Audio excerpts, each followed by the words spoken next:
மழைக்கு சூடான கற்பூரவள்ளி இலையில் ஒரு பஜ்ஜி போடுறேன். இது சளிக்கெல்லாம் ரொம்ப நல்லது. நீங்களும் இதேமாரி செஞ்சு பாருங்கள். சுட சுட பஜ்ஜி நல்லா கழுவிட்டு கற்பூரவள்ளி இலையை எடுத்துகிட்டு வந்து இந்த பஜ்ஜி போட்டுக்குங்க.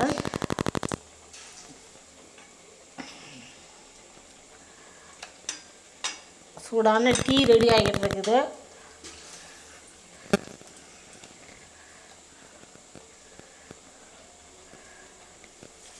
இது வாழைக்காய், உருளைக்கிழங்கு,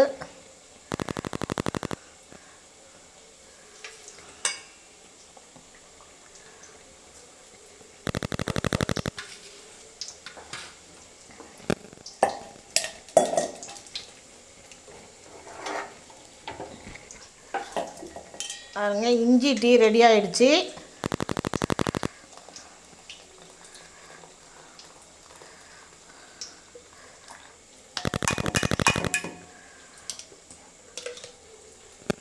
வாங்க எல்லாரும் சாப்பிட்லாம். பாருங்கள்,